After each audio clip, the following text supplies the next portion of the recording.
We're looking at the camera. It doesn't matter, honestly. Okay.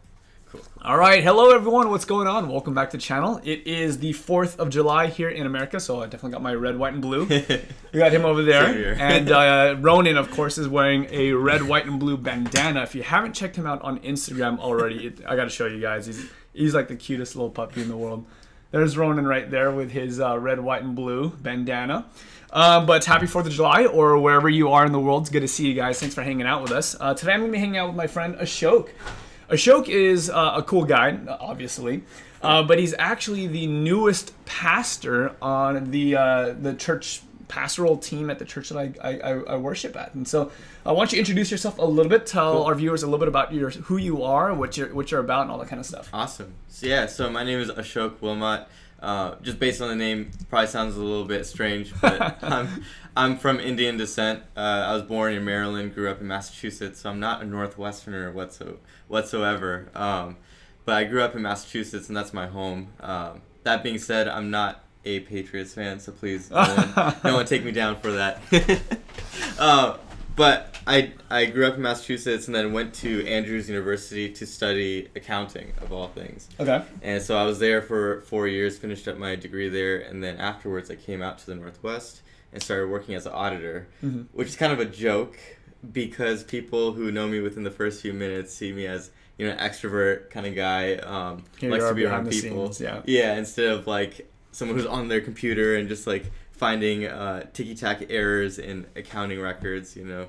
So it was kind of like, it was a really cool gig, totally like a God thing for me to come out here to the Northwest. And yeah, I've been living here for 4 years now. Awesome. Just got married. Like, beautiful bride. 9 months ago. Yeah. For sure. So her name is Cassie Stenquist, and man, it's been a whole God journey, the whole thing. And when I look back on it, I'm like, wow, how in the world did I even get here? And how did all this come together? So, for sure. Yeah, totally a God thing, for sure. Awesome, cool. Yeah. Well, I'm super glad to have you here. Today we wanted to talk a little bit about what it really means to be a man under like the Christian paradigm. And there's a lot of myths and caricatures of what men are expected to be in the media, in the movies, things like that. You expect a man to be, you know, like this, you know, protein shake drinking, you know, bench pressing, truck driving, gun shooting kind of a guy. Yeah. And neither one of us have trucks. No. Do you have a gun? No. No gun. So we're not doing so hot on this whole what does it mean to be a man thing. So we want to talk about this. You had mentioned to me this morning that you're reading through a really great book. What's the name of the book? And let's talk a little bit about that. Yeah, it's called Wild at Heart by John Eldredge. I've only worked through the first couple chapters so far, but it's been highly recommended from so many of friends and mentors. And I've read a different book by John Eldredge that really touched my life. So I was like, man, I think I need something like this right now in my stage. I'll put that up on the screen so you guys can check it out. Wild at Heart. It's a book that I've actually read myself. It's a really, really, really great book. And you can get it for free at audibletrial.com /thatchristianvlogger if you want to check it out. I read it a number of years ago, and honestly, it kind of blew my mind away because in this book, John Eldredge basically shows that the picture of society's version of what a man is very different than the way that God looks at true biblical manhood, right? You know, when we become Christians, when we give our heart to the Lord, we basically believe that, you know, we should be like Jesus, which I think is a very noble thing. It's the right thing. It's accurate, right? We're called to emulate him. But then, who is Jesus? What is Jesus like? When most people describe Jesus, what do they look at him as? Yeah, like meek, mild, soft-spoken, you know, super kind. And don't get me wrong, he's all of those things, definitely those things. Know? But Jesus is also very, very intense. He's very mission/goal driven, you know. And he's very, like, he's kind of cutthroat, to be honest with you. He just gets to the heart of the issue. And not in a mean, demeaning kind of way. It's just like, he's just an intense lover. I think that's what he is, you know. One of the things that I really liked in the book was he was talking about, like, if it's true that men were created in the image of God, there's a certain truth that the masculine nature reflects who God is. That it would do well for us to remember that the Bible actually describes God as a warrior. And I wanted to pull that up in Exodus 15. Oh, it's windy out here. Ooh. In Exodus 15, verse 3, the Bible says that the Lord is a warrior, the Lord is his name. And I love that picture of who God is, because obviously God is a warrior. He has to fight for his people. He fights for us. Yeah. But a warrior is a very starkly masculine thing. It's a very aggressive thing.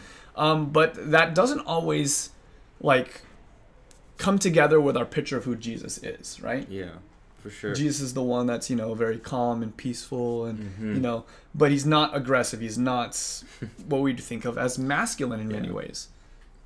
Yeah, no, it's interesting. I mean, like, for me, I'm very much a competitive kind of guy. Like I was telling you before, very intense. And I kind of approach life in a kind of like how an athlete does, win-loss type of way, very black and white. And for me to see this, like, man, God is a warrior, I can identify with that.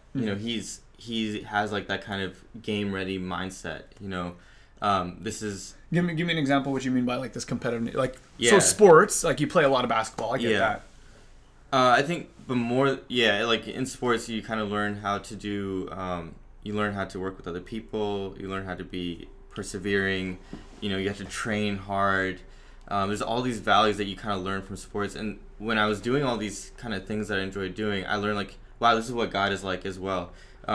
He inspires me to train, meaning like my mind, my heart. I'm such a raw individual, and God's trying to tell me, hey, Ashok, I need you to have all these skill sets, how to love, how to be gracious, how to be forgiving, things that I may be good at, things that I may not be good at, And so watching him emulate his own traits of those things and the way he does is like, that helps me as a quote-unquote warrior myself, right?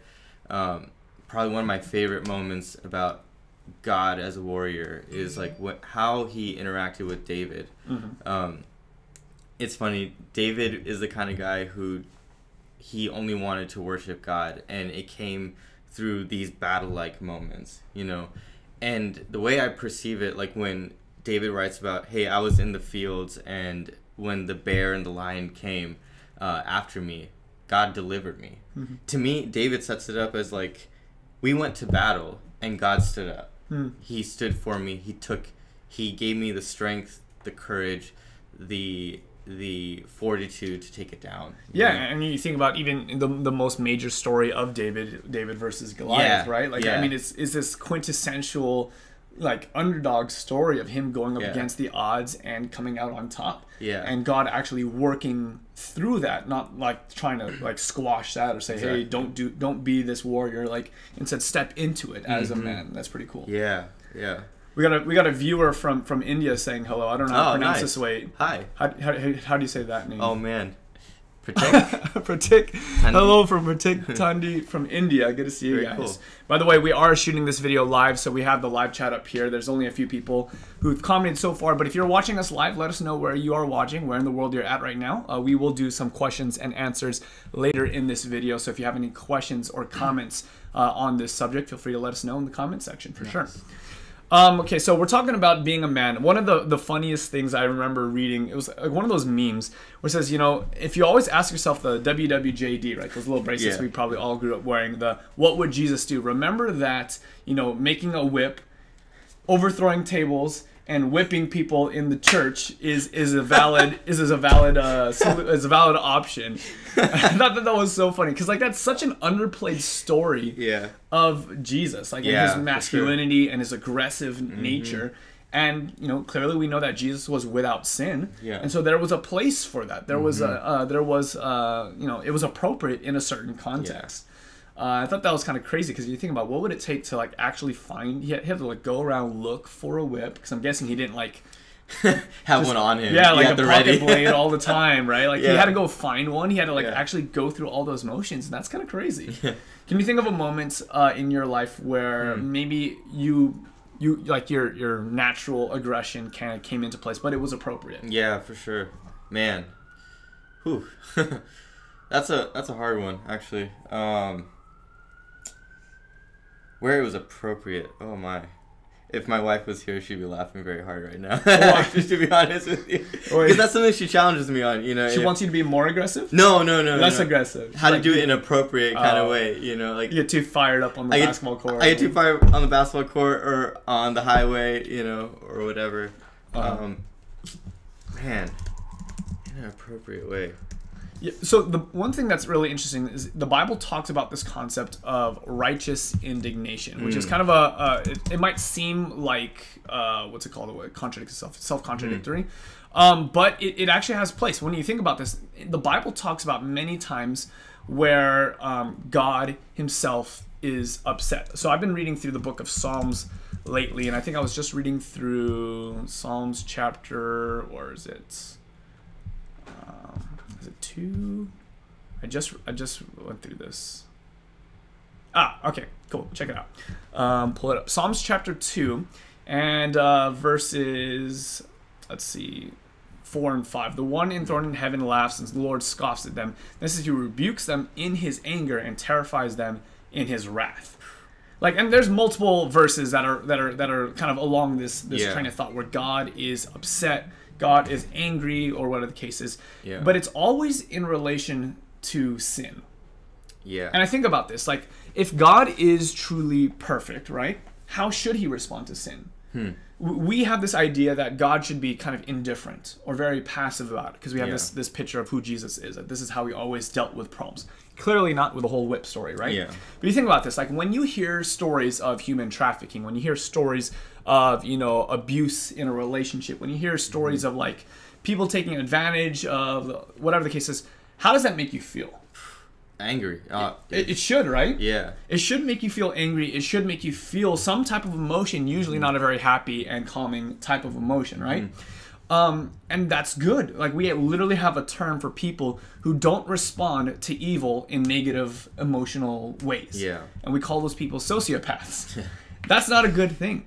And so, God has this negative response to sin all throughout the scripture, His anger, His wrath, and it's actually a good thing. And so I think that if we as men are going to try and emulate God, we don't need to always squelch that aggression or that anger. There might be times where it's appropriate. Yeah. There are certainly times where it's inappropriate, as we know for a fact.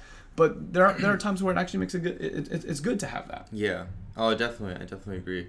I was kind of thinking about one of the stories where I felt okay, so God, you talk about sin, one of the ways that I really experience God is by running, Okay. And I have felt so much through my life's journey, dealing with the struggles that I have in my life, the sins and frustrations that I have in my life, and God, where I found Him was in running, okay? And the reason why I'm telling you this is because even in the midst of my own anger at myself, I could feel God's anger and frustration about the things that I was doing, but not angry at me in the sense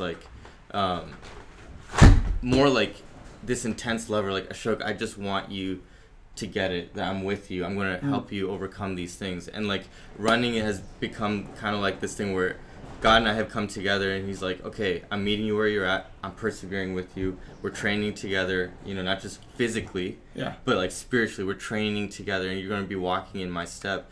So if you're angry and you're frustrated about something, I'm with you in that, And so there becomes this, even in the midst of anger and frustration, there's this intimacy. God is saying I know you, Ashok. I know the things that you struggle with, and I know your way out. I remember hearing, I forget where I read it, but character is made up of your thoughts and your feelings. Who you are as an individual is comprised of your thoughts and your feelings. And if we're supposed to have the same character as God, right? That's kind of one of the end goals of Christianity, is to be transformed into the likeness of Jesus. It would stand to reason that we would be happy at the things that make God happy, and we would also be upset or sad or broken over the things that make God upset or sad or broken as well. And so I really resonate with that. You have this moment in your life where things are really tough and you're frustrated. God's saying, hey, I'm there with you. I'm on the same page as you. Yeah. I'm going to close this window. It's really windy over here right now. Sorry, guys.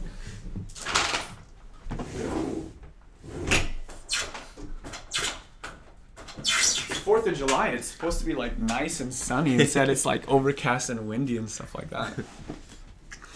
So yeah. Anyways, any other thoughts on this? Someone is saying, Kent Peterson is saying, maybe Jesus would have turned over a table if he had an abusive father. Yeah, I think that would be one of the kinds of things that God would get very, very upset at.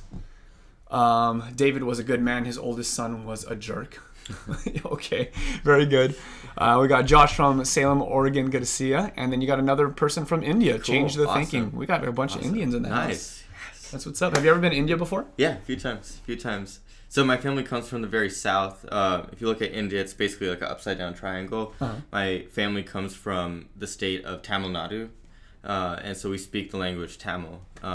Unfortunately, I was never raised in India, so I can understand everything. I grew up listening to Tamil growing up, but I can't speak it. That's how like my mom was. She came to she came from the Philippines at like the age of 4 or 5 or something, like really young. So she understands the language, but she doesn't really speak it well. And I'm like, dang it! Like I would have loved to have that skill passed down to me, and unfortunately, for sure. Even at like a Filipino church, I kind of feel out of place a little bit because everyone's talking and I'm just like, what is going on? Well, it's funny that you say that, and I'm glad that you brought that up because I feel like this is part of like talking about like identity as a man. Like, so I told you I grew up in Maryland, right? Even though I was born in Maryland, I grew up around a very solid Indian community, and so we, every single weekend there was something going on, like weddings or family get-togethers, so very, very tight-knit culturally. And so I grew up in that culture for about 10 years, and then I left to Massachusetts. My family, we moved out there, and after that, my ties to my culture became a lot different. And so talk about becoming a man. How does that affect you? It's funny because my friends joke about this. They'll say like, you're like the whitest Indian I know. I've heard people say that your wife is more Indian than you. Even like my wife, who is a fully American, but she grew up with an Indian family. Like her godparents, her best friend's parents are Indian and amazing people, and so they raised her like their own daughter, which is pretty funny. So anyways, growing up, trying to find my identity as a man, I never fit in as a complete 100% Indian man. I was very different that way. I grew up in Massachusetts, which that community had a lot of Hispanics and African Americans and different islanders, and so I never really fit in with that culture as well. And so my identity as a man was very a little bit of this, a little bit of that. And then when I went to college, was around tons of different cultures, and that's the age where everyone's like trying to bulk up and get all these muscles, and here I am, little runner Ashok, and so finding that identity was very, very challenging for me. And even now, being a 27-year-old, even though I feel like I've figured myself out for the most part, there are definitely certain situations, like if I'm in a completely Indian setting or a different culture, I'm like, man, who am I as a man? There's like this internal struggle, Do you find that different like cultures have different definitions of manhood? Oh, for sure. Like how is the more Indian version of manhood different from an American definition of manhood? Yeah, that's a good question. I mean, I would say Indian men are a lot. Okay, I need to use this word carefully. Softer in the sense, they're not the type of men who would necessarily go out and do a lot of, big manly things like operating heavy equipment and stuff like that.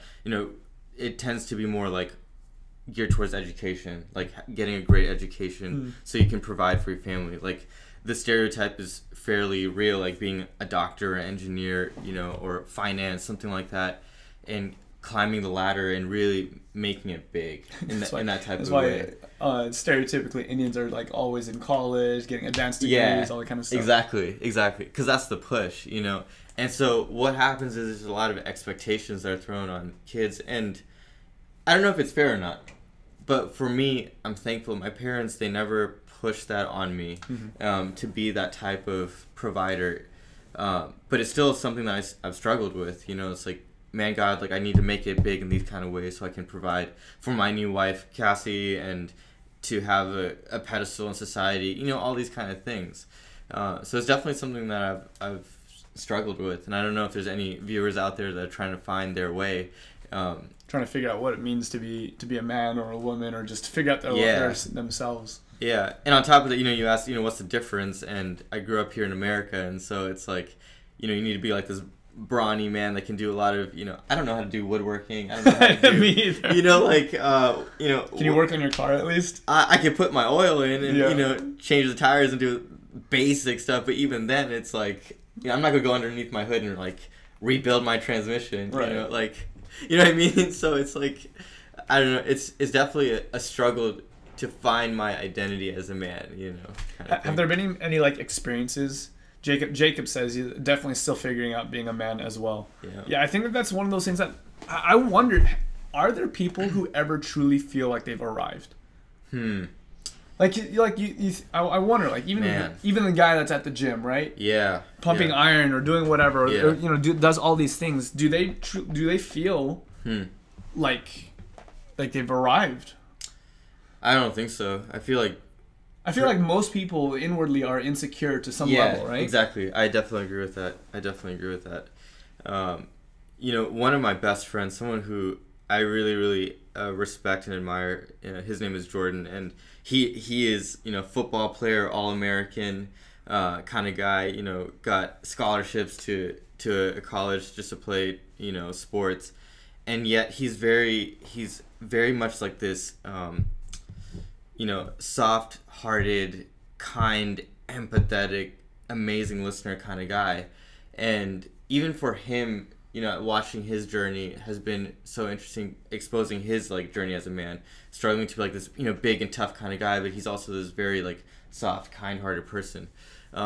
So I think it's like a pursuit, just like anything else. You're always changing. The stages of life really expose you as a man, I feel like, and you're never always there, but you're always pursuing something, if that makes sense.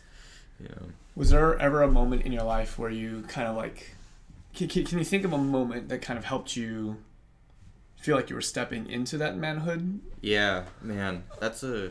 Like there's this part in the book that we were referencing earlier, The Wild at Heart, where it talks about like he was rock climbing with his son, and like how the son was like asking for help or something like that, and he just like basically said no and just let him do it his own, and like he had to struggle through it and work through it. And that was like a defining moment. Like a lot of cultures have like these rituals for manhood. Like I was just in Africa not too long ago, got one of these guys. It's from the Maasai tribe in Africa. Sweet. It's pretty sweet. But like for them, their ritual is it's like go and kill a lion. Yeah, right. And the guy that I was hanging out with, he literally, like, he speared a lion, and like that was like for him his coming of age thing. You know, like in the Jewish culture, they've got the bar mitzvah, things like that. Wow. Like, I don't know that I've ever had like a formal ritual or anything else like that. Man, I think for me, there was this moment where I felt like it was like welcome to manhood, Ashok, and that was when my dad's mom passed away, and you know, that whole period was really tough and heart-wrenching, and yet there was this Saturday afternoon where all of us family got together, and my dad, like impromptu, he asked, hey, would you mind sharing a word of encouragement to everyone, you know? And you know, me being, I think I was like 21 or 22 at that time, you know, so young compared to all these elders of our family, you know, especially we have a top-down hierarchy, meaning that the older you are, the higher up you are in the hierarchy, you know. And I had to speak to these people, you know, and I feel like I'm just a kid. And I ended up speaking on Ecclesiastes, the passage where it talks about there's a time for, you know, blank, and there's a time for blank, you know. And that was my first, like, you know, welcome to manhood, like Ashok. You need to be able to speak to these people to provide them hope based on your own faith and your own understanding. And I remember, like, people coming up to me afterwards and being like, you know, I really needed to hear that. Thank you for, you know, the way you spoke was what we needed. And it was like, wow, okay, you know, maybe I can have some sort of, you know, voice of reason, even though I'm so young, you know. So that was my first, I feel like, welcome to being a man type moment, you know. That's good. Yeah. I think like there are still moments in my life where I'm just like, am I really the man that God has created me to be, or am I really that? One of those moments that really hit me hard was a couple of years ago. We were living on the East Coast. Emily and I were still on the East Coast in Philadelphia. And up to that point in my life, I actually felt like a man. Yeah. Like I felt like, oh, I'm doing everything that I need to be doing. Like I had accomplished all of my goals, and in whatever area of my life, whether it was work or it was my hobbies, like I felt like I was always succeeding. Accomplishing what I would set myself out to go to accomplish. But then I went through like this massive season of depression, and like my life just spiraled out of control for like 6 months to a year or something like that, and like my whole self-image was like shattered, and who I thought I was, like this picture that I had in my head of who I was, and what I was experiencing in that moment was just like so completely different, and that was like one of the most tough moments of my life. But it really challenged me to find out, okay, as a man, how am I defining myself? Like with what am I defining myself, right? My word. Because it's easy for us to define ourselves by our accomplishments when our accomplishments are good. Yeah. Man, you are hitting probably the most real thing that's happened in the last couple of years for me. And, I've told you about it before, but for the viewers, I'll tell you guys.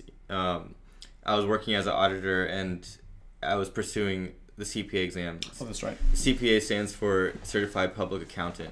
If you get this licensure, you basically have hit it home. You've hit the home run. Like your life is like set. passing the boards for a doctor or the bar exam for a lawyer. Right? Exactly. And it's like one of the hardest standardized tests that you can take. And man, I'm just thankful you're talking about this, because for me, my identity revolved around success. I think most guys do that. Yeah, for sure. I mean, what does that tell other people about you? Based on your successes, it means like, oh, this person's smart, they work hard, they take advantage of all the opportunities life gives them. It says all these things about them. Like they're the man, and this journey was tough because my community watched me, my coworkers, my family, my community, they watched me progress through this exam of 4 parts, passed 1, 2, 3 of the 4 sections, and then that last one was never able to get passed. And my identity, you talk about going into depression, anxiety, man, that was my boat, And this came at the same exact time Cassie came into my life. Oh. So talk about like first 6-7 months of dating, and she had to watch me go from like, hey, I'm about to break it open, to like boom all the way down to ground zero, And that says something about her for sticking by you during that time, because a very shallow woman would just be like, oh, this guy clearly doesn't have it going on or whatever, but she was able to see past that, see deeper. Yeah. And she would always tell me, like, Ashok, I don't care about, all these things. I just care about you. And, it takes me a long time to understand that. Yeah. I feel like I'm still trying to learn that, Totally. Even though that chapter of my life is behind me, but, like, for someone to say, like, I just want you, I just care about you and your heart versus all these other things, That it was the same time of my life, actually. It's kind of interesting. I wonder if there's like a theme there that we haven't figured out. But my depression came shortly after we got married. So we were in Southern California. Then we moved to the East Coast. So we got new location. Yeah. I had a new job. She was studying for her boards, in which she didn't pass her first time. So there's like all this disappointment wrapped up and change wrapped up into one time. And that was tough. Like that was, I will say, like that season of my life was the hardest season of my life by far. Did you feel like your identity became from success to failure? I still wrestle with this so much. Yeah. Like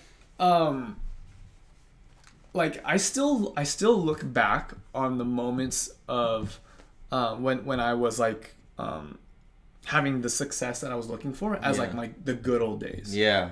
Like, oh, back when I was accomplishing this and that, when everything was going perfectly. But now, like, I don't have as many of those things.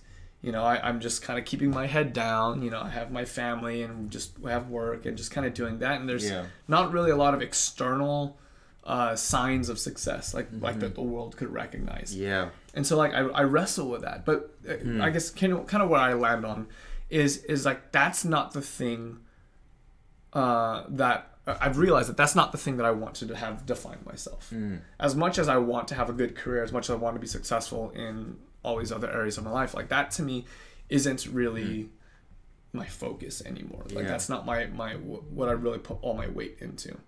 Yeah, that's awesome. I mean, if I could maybe define success for myself right now that I'm trying to learn is, instead of all these like physical and like defined attributes of success, I think to me right now it's like, what is the state of my relationships? You know, the people around me, are they doing well for themselves? Totally. You know? No, exactly. And my, like, this year was a really important year in my life, and January 1 came around. I was like, God, I need some kind of mission statement for my life, you know? And God really impressed upon me about this phrase, like, and the phrase is, so that others may live well. That may sound familiar to anyone who is familiar with like the Coast Guard. Their mission statement is so that others may live. And this is a mix between that and also when Jesus is saying, I have come to live life and life to the fullest for you, you know? And so it's like, God, like, how do I allow others to live life to the fullest, you know, in my marriage, in my friendships, in my community, you know, even strangers, how am I doing that? And it's a sobering mission statement, man. I'll tell you that much. But that would be my definition of success. For sure. I think having that kind of purpose in your life, having that direction really helps. Because then you can realize, oh, what is a distraction? What truly matters? And I think that like you having that kind of mission statement for your life really makes a big difference. Yeah. Hey guys, we are going to take a short break. I need to get a little bit of water. We're going to do a water and restroom break. We're going to play a song by a friend of mine real quick. We're going to come back with some questions and answers. I see there's a few questions that are queued up in the live chat. If you have any questions about this subject or other subjects, let us know in the live chat, and we will come back in just a few moments after a little of a commercial break from music. I'll put the link of the song that I'm going to be playing for you guys in the live chat in case any of you guys want to check him out. This is from my buddy David, who runs a YouTube channel, who runs Christian music and stuff like that. And I think that you guys will really, really enjoy this song. So let me make sure that the music is up loud enough. And here is Before the Throne of God. I'm going to grab some water. Nice. Yeah, I'll probably. Yes, please. Thank you.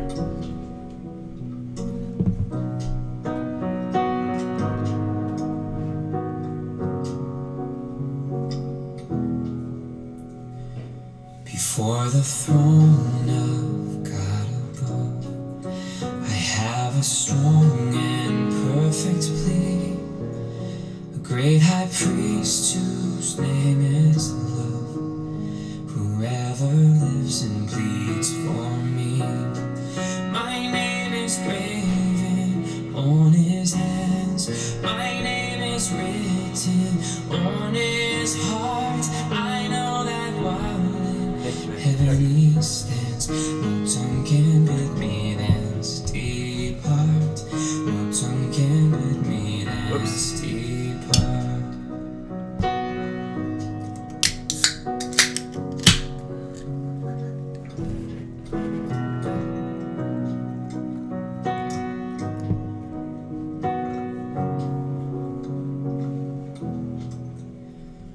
When Satan tempts me to despair and tells me of the guilt within, upward I look and see him there, who made an end to all my sin.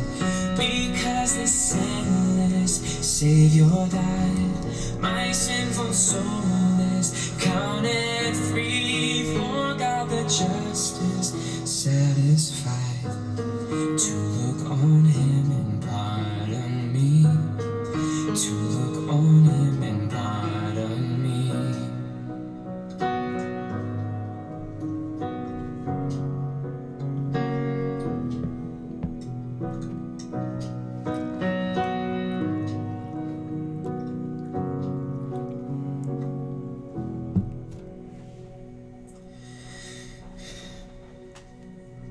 Behold him there, the risen Lamb, my perfect perfect, spotless righteousness, the great unchangeable I am, the King of glory and of grace, one with himself I cannot die. My soul is purchased by his blood, my life is hidden with Christ on high, with Christ my Savior and my God, with Christ my Savior and my God. One with himself I cannot die. My soul is purchased by his blood.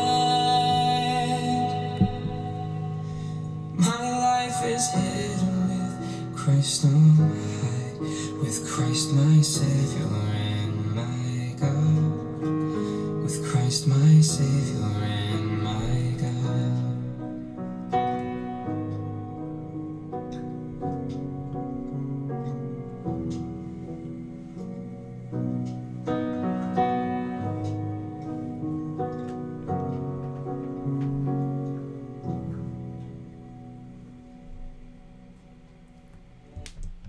Alrighty.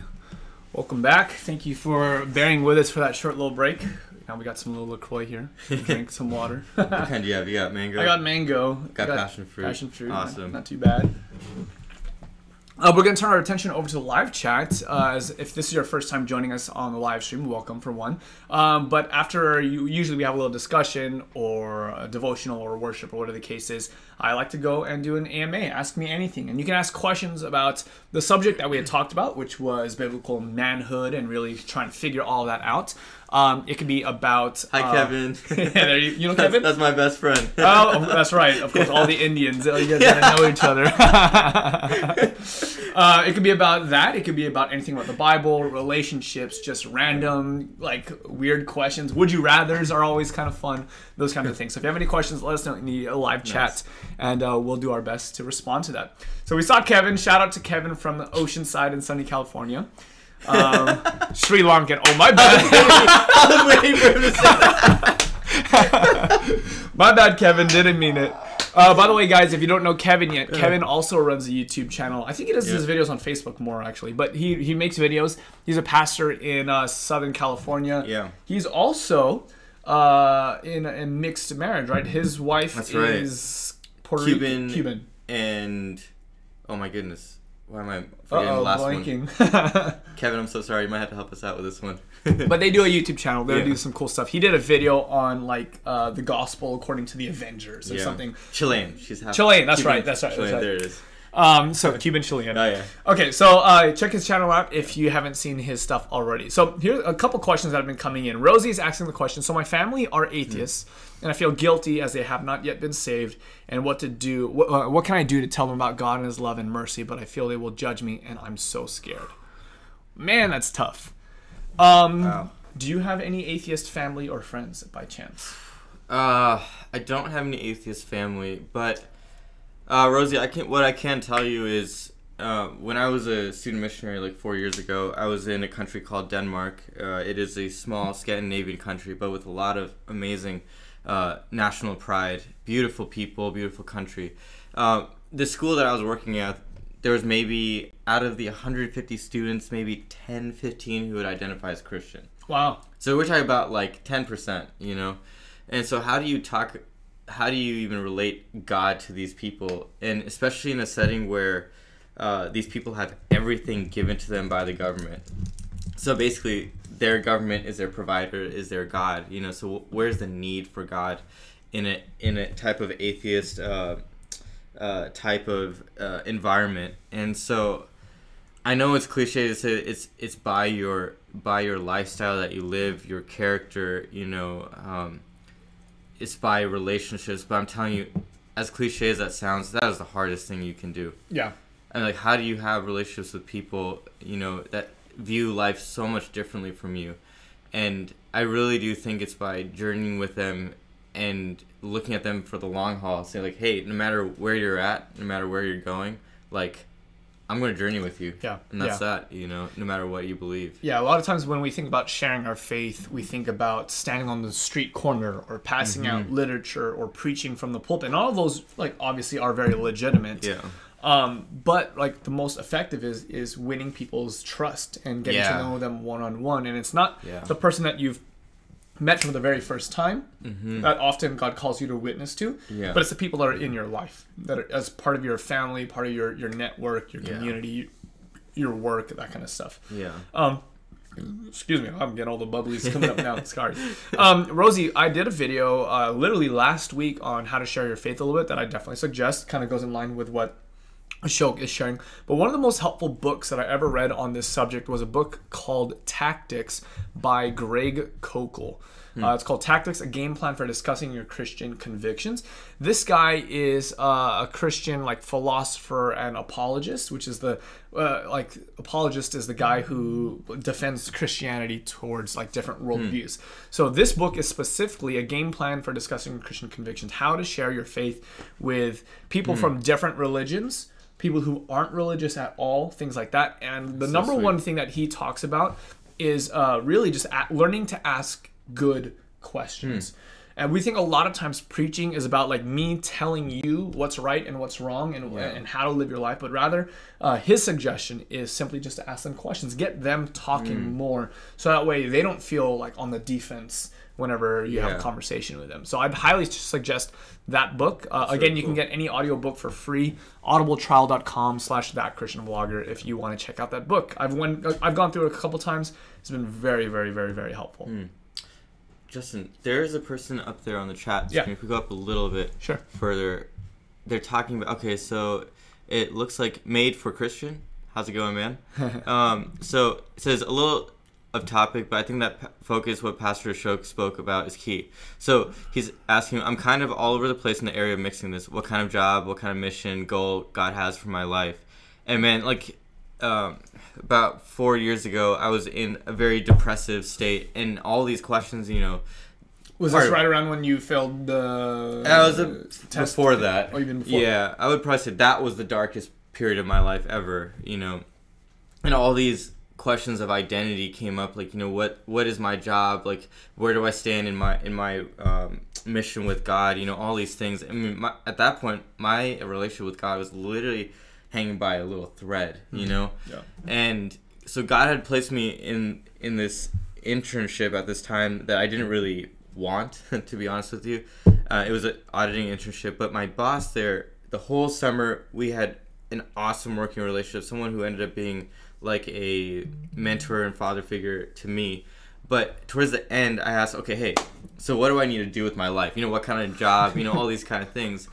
And he just, like, stopped me. You know, he stopped me and he's like, Ashok, I don't care what you do in your life, you know, like job or whatever. You can like this job, you can hate it. That's not what I'm here to teach you. Like, for me, the most important thing that you walk away with is, like, think about the lifestyle you want to live.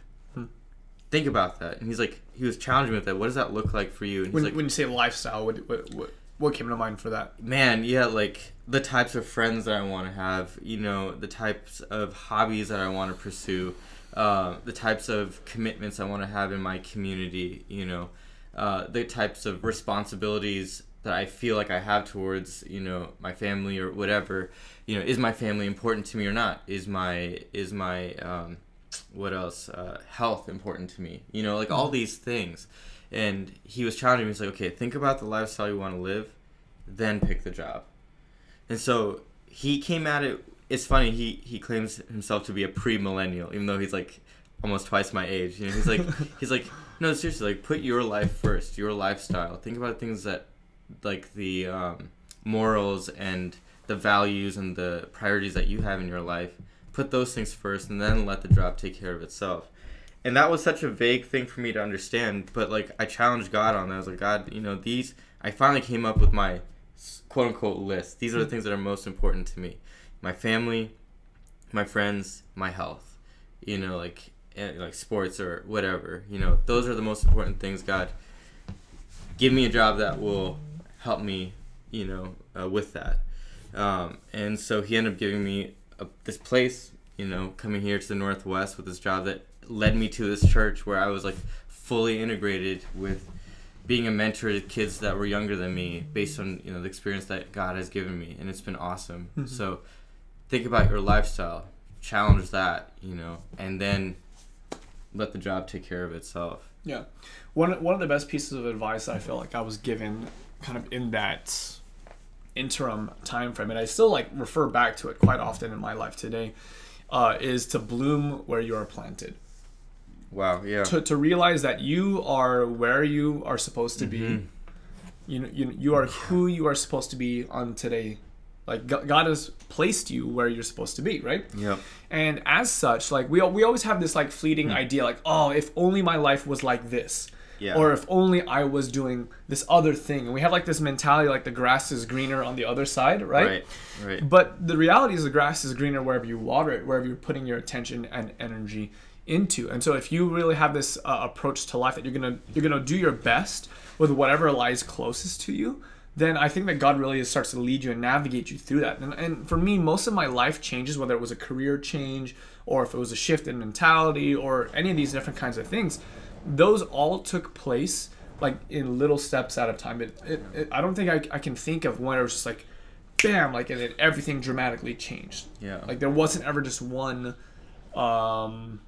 event in my life that just transforms everything, but it's like little build-ups, and it's like being faithful in those little things that kind of become the things that direct you in wherever it is that you're going to go. So my advice would be to bloom where you're planted. Look in where you're at right now, and where is God calling you to be faithful in those little moments. That's what I would say. I'm trying to look up a verse. I'm not sure if I can find it. It's somewhere in Jeremiah. It might be 32.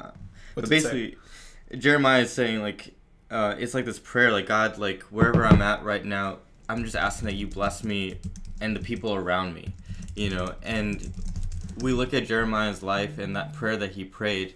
Man, let's see here. I honestly can't remember. Man. It's all right. But anyways, like, just the whole life of Jeremiah, you see how he was a leader, you know, to his people, a kid nonetheless, you know. And his simple prayer, like, God, just bless the people around me, bless the place that I'm in right now. Like, it's so motivating to see that. You know, one of the things that my pastor loves to tell me is, like, never despise the days of humble beginnings. Yeah, that's a powerful one. Yeah, and that's, I think it's Zechariah. You know.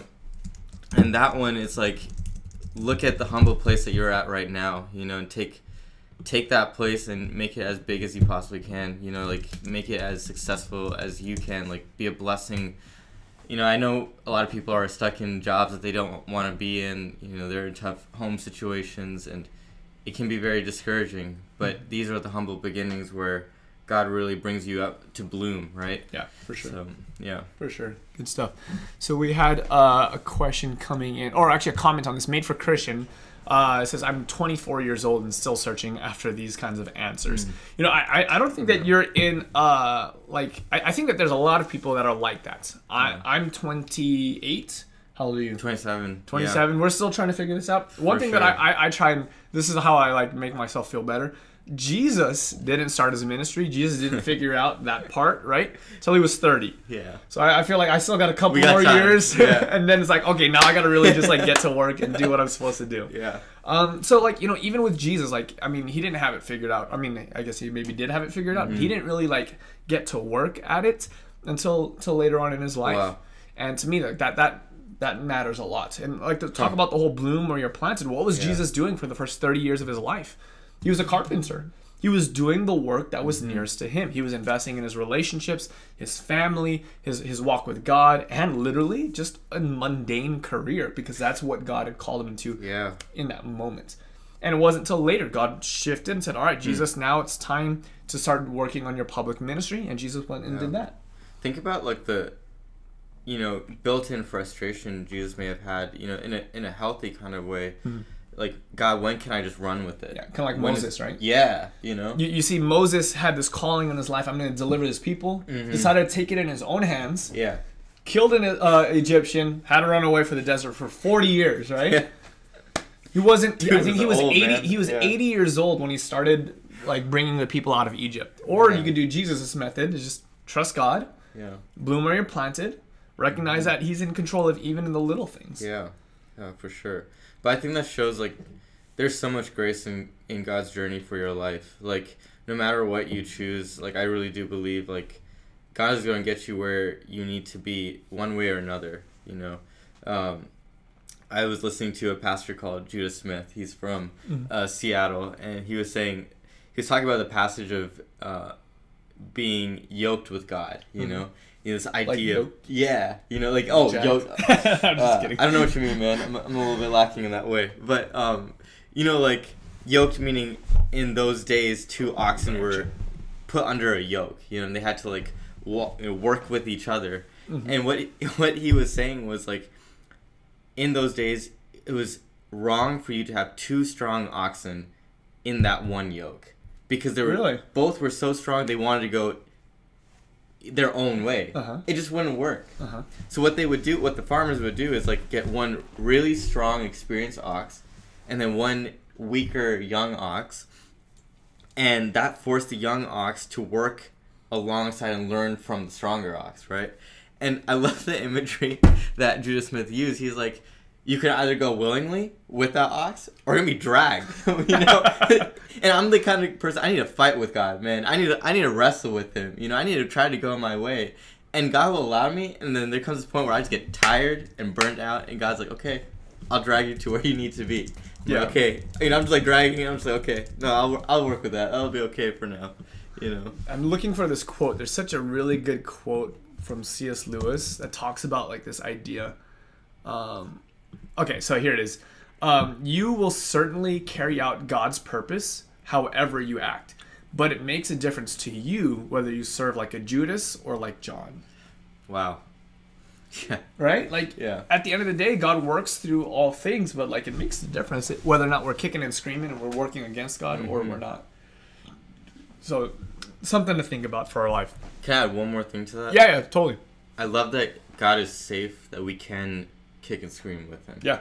I love that. He actually says that to Saul. Yeah. Saul, who becomes Paul. He's like, you've been kicking against the goads. He's like, I've been trying to work with you. I've been trying to lead you, and you're just, like, making my life difficult. Yeah. Exactly. You know, and that says something about God. You know, like, he genuinely is with you through the thick and thin. Like, even, I'm seriously, like, there are times, like, I wish I was Jacob, you know, got to wrestle with that. Like, that's probably one of the most amazing moments in the Bible. Someone that got to wrestle with God, you know. And what happened? God gave him a new identity through the fight. Yes. You know, I'm naming you Israel. I mean, this kind of brings us back to our original point about masculinity and, like, that aggressive nature. Like, God's not opposed to that. Yeah, exactly. Like, grab a hold of God and wrestle with him. Like, that's okay. Exactly. Love it. Love it. Okay, so we got another question right here. Seloane Magakwa. Sorry, I'm clearly mispronouncing that. I struggle with being sure, doubt about decisions in general in my life, even in my relationship with God. Can you guys offer advice on dealing with this? Struggling with doubt in decisions. What would you say? First of all, I would say thank you for being honest about your doubts. Like, I think that's step one. People who have doubts but choose not to struggle in the midst of them, it leads, I've seen it in people, it just leads to very numb lives. I would characterize when they're not honest with themselves. Yeah, exactly. But to be honest about your doubts in the presence of God, even, like, saying, God, I don't even know if I believe in you right now. And I've had those moments too, you know, coming from a very, you know, conservative Adventist upbringing. There were times like, God, this is what I was raised with. Is this really what I believe? Yeah. You know? And those are the moments that, like, create your foundation. Yeah. It's funny, through the doubts, God creates a foundation. Yeah, you know? Absolutely, absolutely. My advice, Romans 8:28, and we know that all things work together for good to them that love God and to them who are the called according to his purpose. So you have doubt because of your decisions. What I would say is, I mean, the worst thing that you could do is to not make a decision. This is just be like in this perpetual state of limbo, just like, what should I do? What should I? And never acting. I think it's better for you to make the wrong decision than to not make a decision. because God works everything together for good. And so even if you head down and you make a left when you should have made a right, God's going to work through that. God's going to use that moment, even though it might have been like a failure in that micro moment. God's going to use that to teach you and to grow you and to help you become better. Like literally, we were just talking about Moses, right? Moses took things into his own hands. He made the wrong decision. He goes to the wilderness for 40 years, and guess what God does in the wilderness? He grows his character, he transforms him, and then he's able to use him better. So I would just say, you know, like don't ever get to the point where you have like, what's it called? The phrases, paralysis by analysis. You're always just thinking, and never doing.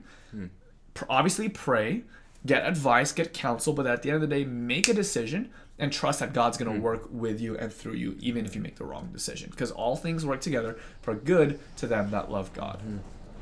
Awesome. Yeah. So we got another question. Or Aurora says, God is safe enough to kick and scream with him.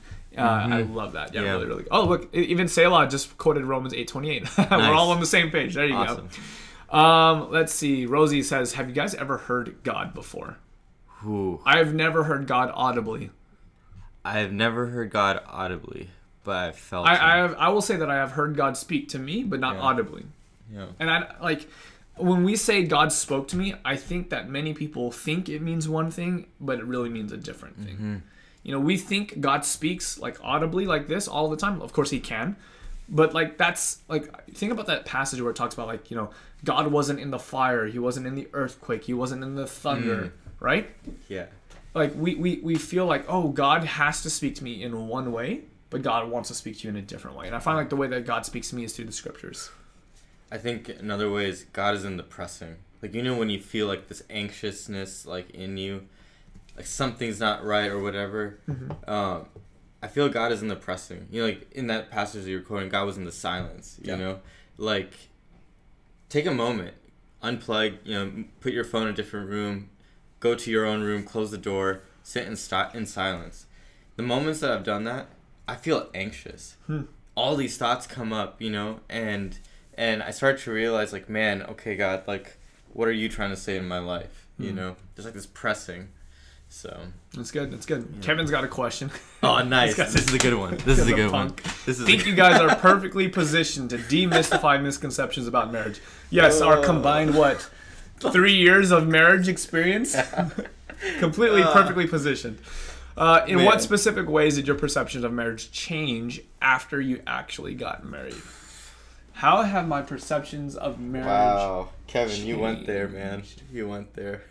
You have anything that comes to mind? Yeah, for sure. Again, you know, we're talking about manhood, and the culture I grew up in was very much male focused. You know, it's about, especially being a firstborn son, there's even more of that. Kevin can relate to this. He's, you know, Sri Lankan. He comes from a very similar culture, and so innately I have like this thought process, like, you know, yes, I have this responsibility over my family, and so when I have like an idea or whatever, that is the way we should do it. And Cassie, and she's an amazing person. She was raised as somewhat of an only child. She had stepbrothers, but being an only child, a woman, a strong woman of God, you know, beautiful, strong woman of God. I've had to learn, like, you know what? I can't be, if I can even use this term, the man in the relationship sometimes. That's hard for me, man. Because she makes more money than you, or because of what? Yeah, so true. She is the breadwinner, man. You're living on the pastor's salary. Hey, I know the feeling now. Pastor salary is looking pretty good compared to YouTuber salary right now. Oh, man. But it's so true, you know, and I think, I don't even want to say it, but I'm going to say it, but like having to find more humility is so hard. You know, having to say, I'm sorry is so hard, man. Yep. That's something I did not do enough of before marriage. So if you guys are getting ready for marriage, anyone who's watching this, especially you guys, start practicing that man. Like, say the words, I'm sorry. Yeah. Like, those are tough words to say for sure. And like reading this book by John Eldridge, you know, Wild at Heart, like he's talking about being a fighter. And this is one of the things I was telling Justin before. Like, this is probably the main concept I'm trying to learn right now through his book. Right. You know, fighting for my marriage, fighting for forgiveness, fighting for grace, things that, you know, Kevin, my best friend out there, he knows, like, that's hard for me to hand out, you know. I can't give it, you know, just willy-nilly. It takes so much effort for me, and that's what I'm trying to learn right now, like fighting to forgive. Yeah. In an effort to fight for my marriage. Yeah, one of the things that definitely caught me off guard was, like, you know, people always say that, oh, marriage is great, it helps you grow so much, and they don't tell you, like, what that means. Like, okay, cool, I'm gonna be married, so I'm gonna grow. What it means is, like, you're gonna fight. Yeah. And that's what's going to cause you to grow. Yeah. Like, you know, like, you go to the gym and you're pushing out the bench press, and then, like, after a workout, you're sore, right? Yeah. And it hurts. But that's what makes you stronger. Mm-hmm. And when you're fighting in a marriage, it's different than the fights that you have with other people. Because, like, if you fight with your best friend, like, that sucks. It does matter, but you go separate ways, and you might not talk for a few days or weeks or whatever the case is. But then it's like water under the bridge. It just passes. Yeah. But with a fight with your spouse, you can't let that happen. You can't have your wife sitting on the couch and you right next to her and you guys are pissed off at each other. Like, it doesn't work like that. And, like, in order to resolve it, you have to talk. Yeah. And so, you know, one of the best things about marriage is that it helps you grow to be a better person. And I didn't realize how much, like, the challenges of differences of personalities or culture or whatever the case is, like, that friction that takes place, how God works through that. Mm-hmm. Absolutely. I mean, even, like, the skill of fighting with each other is, like, so much different now. You know, like, for me, I'm such a talker. You know, I want to, like, talk it out. And Cassie's more of, like, internal processor. She needs time, you know. And so my way of, quote-unquote, fighting is not her way of fighting. And that coming to that middle and trying to find out how do we have these types of healthy arguments. And if you guys are in a position where, you know, if you're married or you're dating, or even if you're in a friendship with someone and you have fights, those are good things in the sense they bring about the values that you are trying to stay true to in your life, you know? Yeah. So, well, for me, it's the same, actually. I don't like dealing with it. If I'm pissed off, what I need is space. I need to just cool down. Yeah. Emily, like, wants to hash it out right then and there. And so what we've kind of come to, we don't always do this, but when we're thinking rationally, which who is in a fight, I need space for, like, you know, a few hours, and then I come back to her and says, hey, let's talk. And, like, that's kind of our process going through it. Because I know if I have a conversation while I'm all fired up, like, it's just going to get worse and worse. I'm like I'm a spiteful person when I'm angry, and that's not good to have a conversation with that kind of a person. Man. I'm the same way. Can I add one more thing? Yeah. There's a wild card. Throw some humor in there. So if you guys have seen the video of Linda, listen. Yeah. You know, like, the little kid that's, like, speaking against his mom. You know, he's like 3 years old. He's like, Linda, listen. And Cass and I, sometimes when we start getting a little bit intense, we'll start saying that just to bring things down, you know? Like, we bring some humor, like, Linda, listen, you know? That's just our way of just trying to make it a little bit more, you know, peaceful, our intense conversations. So throw a little healthy humor in there. Yeah, for sure. Here's a question from Gentleman.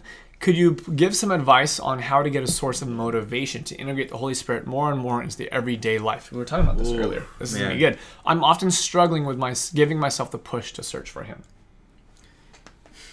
I love the verse where it describes the Holy Spirit as, like, the groanings in your heart, you know? And the way I imagine that is, like, the Holy Spirit knows all of my anxious thoughts in me. Here we go, I got it. He takes them. Romans 8:26. Yeah. Oh, yeah, go ahead, read it. Likewise, the Spirit also helps our infirmities, for we know not what we should pray for as we ought, but the Spirit itself makes intercession for us with groanings which cannot be uttered. Yeah. That word intercession, what that means is, like, the way I imagine that to be is He takes my anxious thoughts and, like, brings it, like, on this silver platter to God Himself. And He's like, okay, this is exactly what Ashok is thinking, feeling, perceiving. Let's work with this. How are we going to work with this? You know, and there becomes, like, this intimate invitation, like, God's, like, working in my life, you know, even when I don't know what to pray for, you know. It's that. I seriously challenge you, like, seriously, get into your room, unplug, sit in silence and let those groanings just take over, because those are the things, that's the way you're going to feel the Holy Spirit working in your life. There was another question on prayer that I saw. I'm looking for it. By the way, guys, thanks for your questions. You guys are asking really good questions. Grace Walls is asking for tips for a prayer life. I'll comment on that. This is actually something that I'm working on a lot right now, my present practice. I'm going through, is the book up here? Or is it down? It's in my back. This book is pretty amazing. Timothy Keller's book on prayer. Literally Timothy Keller, prayer. Actually, can you see that? It's too bright. Focus. Nope. Bam. There you go. Prayer. Nice. Really good book. Experiencing awe and intimacy with God. Nice. I've really been enjoying it. And one of the practices that he suggests is to pray through the book of Psalms. And so I'm working right now on, I have like the entire book of Psalms split up into 365 bite-sized pieces. Sweet. So literally every single day, I'll take like a chunk of the Psalms, and I will spend time in meditation on that and praying through it and studying that. And that practice has been very, very helpful for me. In fact, I'm actually working on an online course for you guys where if you don't know how to pray or don't know how to study the Bible or just want someone to do that with, where literally you'll get a daily video emailed to you from me, where I will go through, here's the passage, we'll read it together, we'll pray together, I'll tell you what the scripture is saying, and then we'll actually ask a couple questions to help you get through the passage itself, as well as what to pray for and apply it to your life. Very cool. So that's coming up. I've got to work on that, make sure I have enough headway, because that's a lot of work. But my tip would be pray through the Psalms. The Psalms is a really great, like literally the book of Psalms are prayers. Like that's the reason why the book of Psalms is there. It's people who've recorded their prayers. And there's a lot that's very relatable about the Psalms, whether it's you're experiencing the good moments of your life or you're experiencing kind of the challenges and the depressions, the setbacks in your life. Like there's a Psalm for every season. That's so cool. If I can piggyback off of that, you look at the writer of Psalms, David, and when you read his words, some are very, melodic, very, they kind of have a flow to them, and some are just like just throwing it out there. Heartfelt cries, really. And what that tells me is like prayer is talking. It's literally like it's not audible. Like this formal Our Father which art in heaven. Like it could be that, like that's fine, but it could be very informal. It could just be like, what is on your heart, what's on your mind. Exactly. Again, like go to your room, close the door, and like what is seen in secret will be honored by God, right? That's what the Bible is saying. And like what when I look at David, he literally just talked out loud to God. Like that to me says something like I can just talk to him like how I would like you or my best friends or anyone. I just literally talk. It sounds weird at first. Like, who am I talking to? God, are you really I said there? The best time to do that is when you're driving. If you're alone in your car, just talk out loud. Like, just have an ongoing dialogue with God. Like, that's totally cool. Yep, exactly. I mean, that one thing I think will change your whole prayer life. Whoa, phone call. Sorry, guys. Gotta decline that. That's my father-in-law. Let me respond to a text because he's called like 4 times while we've been on this live stream.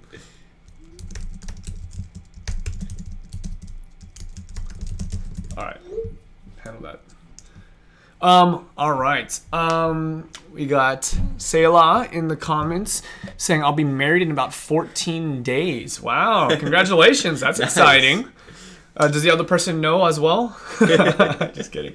Can you guys share how God changed you guys in your first year after you got saved?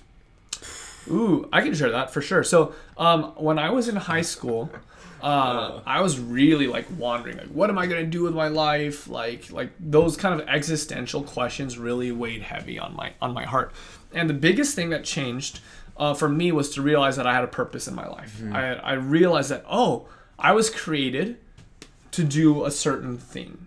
And that was to spread, the gospel, to basically to work for God.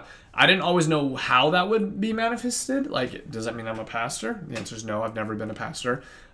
Maybe that was going to be an evangelist, as a teacher, or as a YouTuber. And it's kind of changed over the years. But that one underlying thing of I was created to help others grow in their relationship with God, like that has remained the same. And so the biggest difference is I now had direction with my life.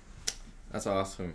For me, I met God close to 8th grade, so fairly young. But what had happened was like all my friends hated me. Yeah, I know. I was like not very jerk, liked. or? Yeah, man, I was angry at people. You know, it was a competitive nature. Yeah, it was like, man, I was just an angry kid, you know. And then like after God had come into my life, I literally, you know, the question was asked, have you ever heard God? I didn't hear God that night when I asked him to come into my life. Instead, I felt him, you know, and that feeling was like, whoa, you know, like something is different in me. And what had happened was that God was like telling me, okay, Ashok, I need you to literally pray every single day when you're about to get angry at someone. And literally my character had changed through that one thing. God was like saying, like, I need you to learn how to love people, how to get along with people. And I went from being like the most hated person to like, all of a sudden my classmates were saying like, there's something different about you. Yeah. I like it. And I never told them what happened. I just, you know, just doing my thing kind of. And before you knew it, like I had like all the friends in my class. And how long did that time frame take, like that transformation?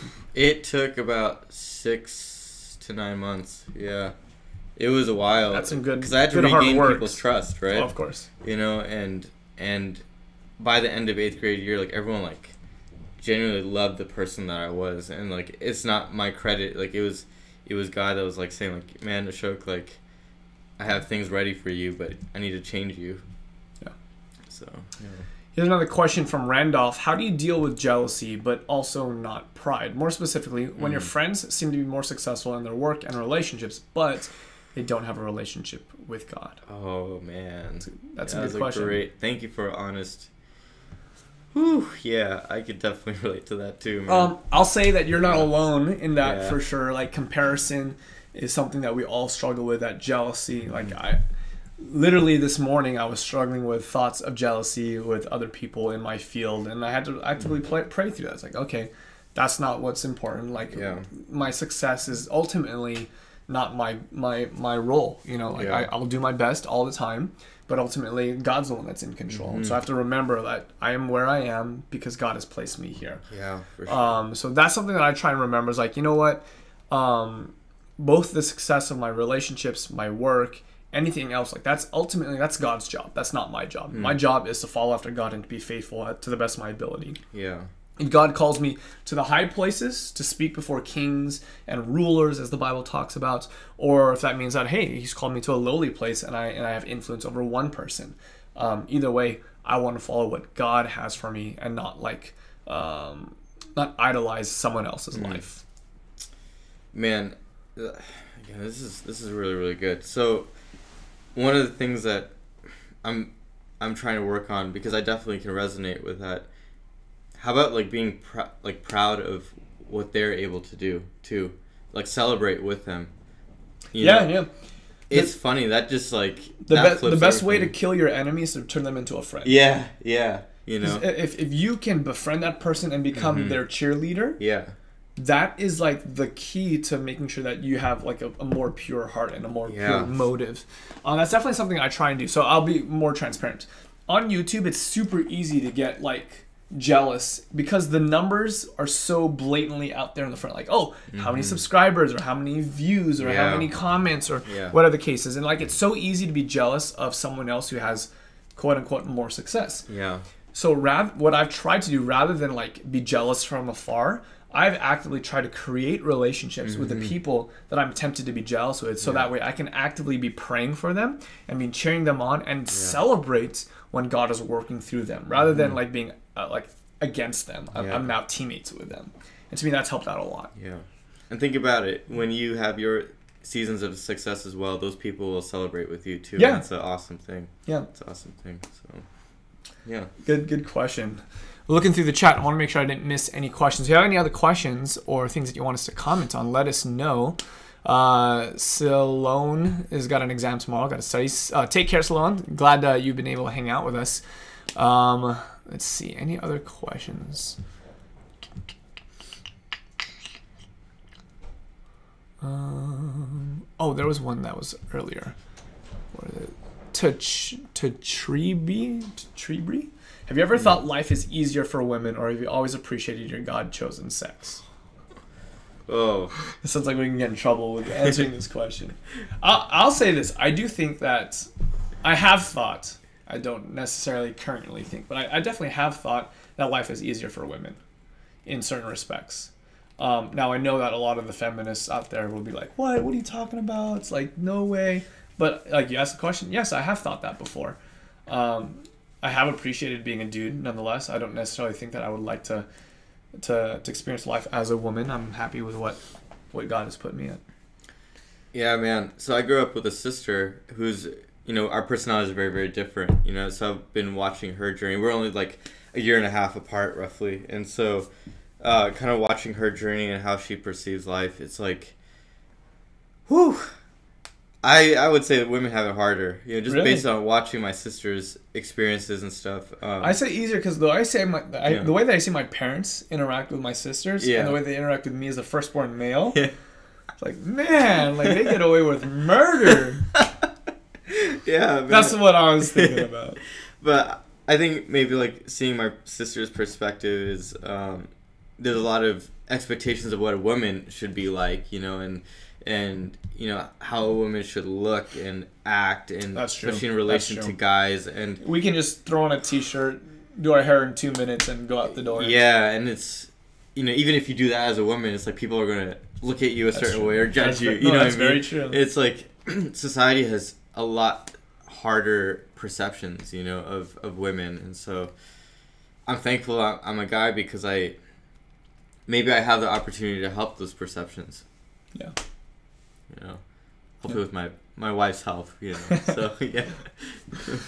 Good points. Aurora says, Pastor Ashok, what's your background and what is your ministry? What are the things that you're currently more focused on, and how do you know Justin? Wow, good question. So I'm 2 weeks fresh as a pastor right now. Just started, man. I got my baby hairs, You just preached your first sermon last week, right? Sermon. Or the week before? Yeah, a couple weeks ago. 2 weeks, yeah. So my background is actually accounting. I went to school, Andrews University in a little town in Michigan, 4-year degree, and started working as an auditor, which they basically check on accountants' work, long story short. Anyway, so I was doing that for about 4 years. But the thing I loved doing on the weekends was just getting plugged in at church and the friendships that I created, and God was blessing and all those things. And so I found myself loving to do those things, and my pastor and I ended up being on this 2-year-long journey where we actually pursued ministry together, and so that I can go into ministry full time. When you're saying ministry, you mean pastoral ministry? Yeah, pastoral ministry. Yeah, and in case you missed it, it actually came because I failed.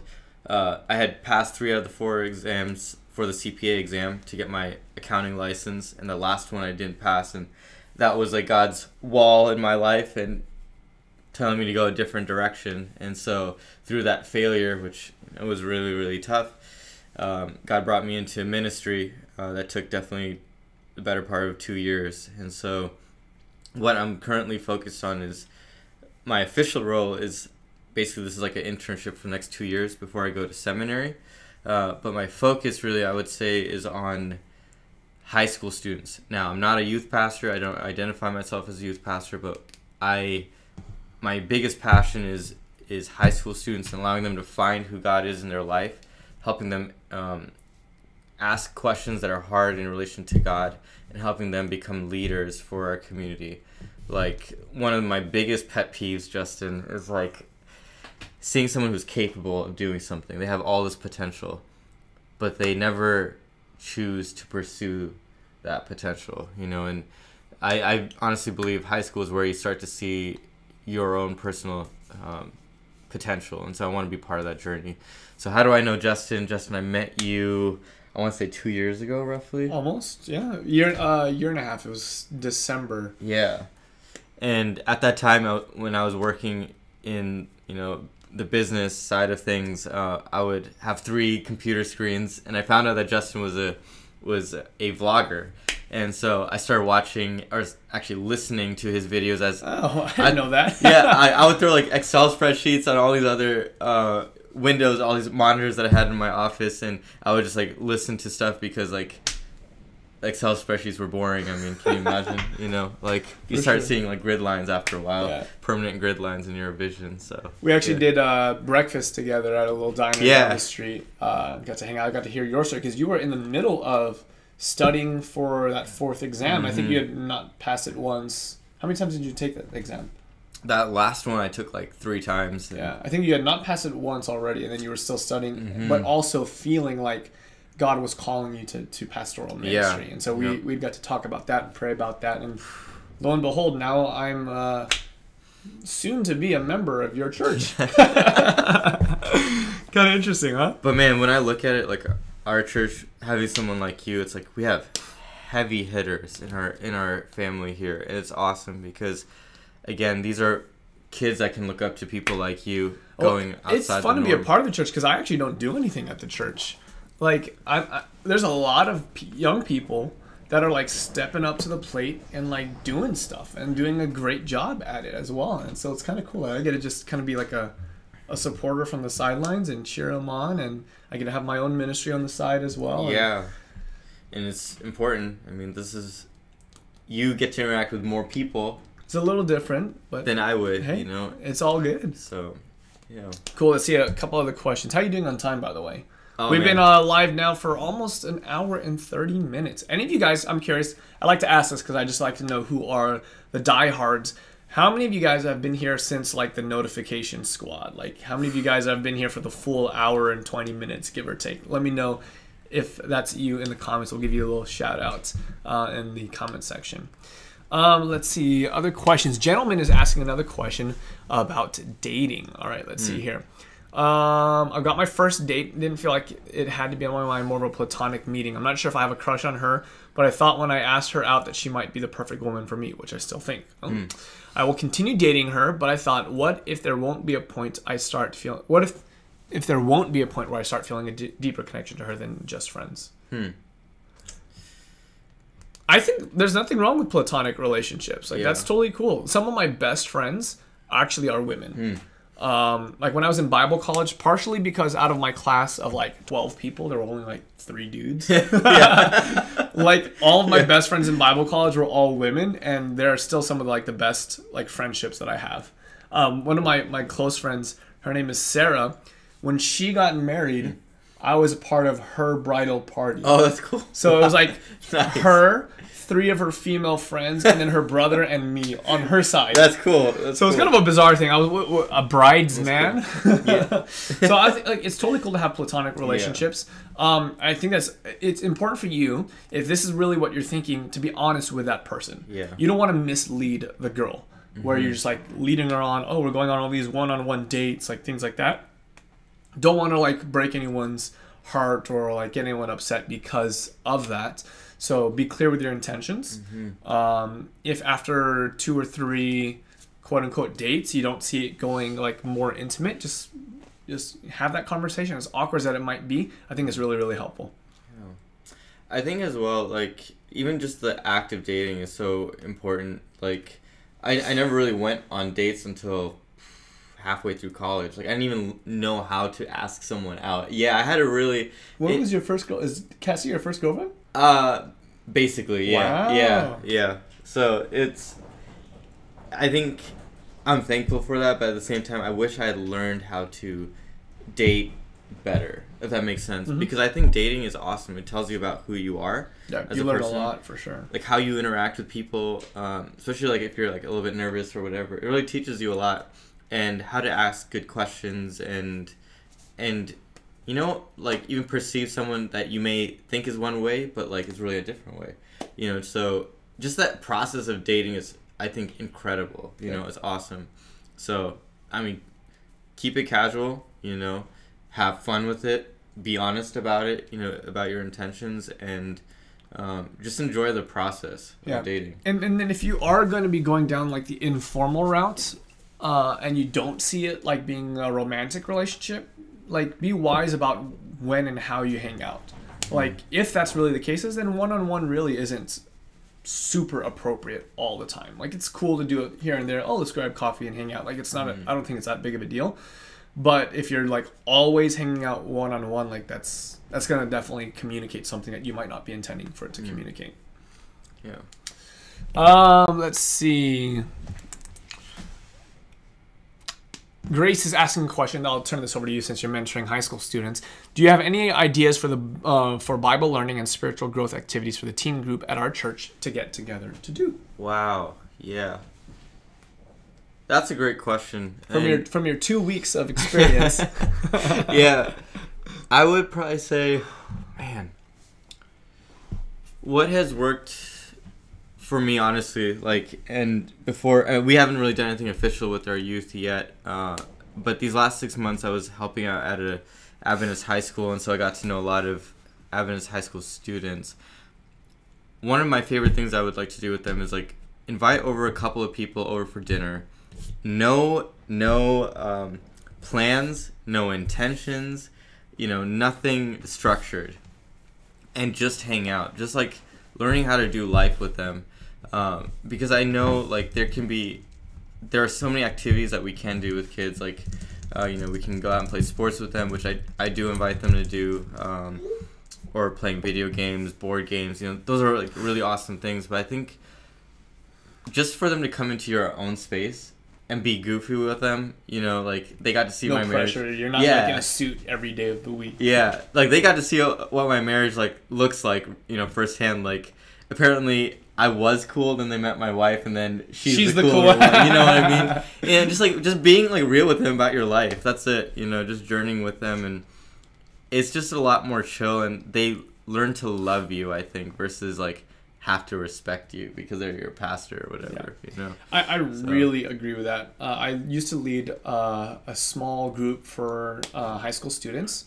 We started with like 7 or 8 people, and after like 12 months it was like 35 kids coming like every week consistently. That's amazing. And like of course the Bible study was important. We would go through different parts of the Bible. We do Q&As kind of like this one, so we do like 30 minutes of a Bible study and then like a 30-minute question and answer. That's sweet.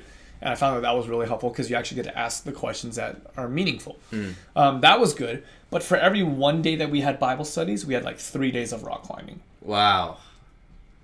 So, like the core group, we would go rock climbing at least 3, 4, 5 times a week. And we would go rock climbing for like 2 or 3 hours, and we'd go to dinner afterwards. And it was just, there was no spiritual, quote unquote, value of that. It was just us hanging out. Yeah. Us having a good time, teasing each other, joking on each other, playing pranks on each other, eating food. It was just, we were literally just hanging out as friends. Yeah. And I found that actually made the Bible study so much more rich. Yeah. Because of that that personal aspect. That's to it. amazing. That's amazing.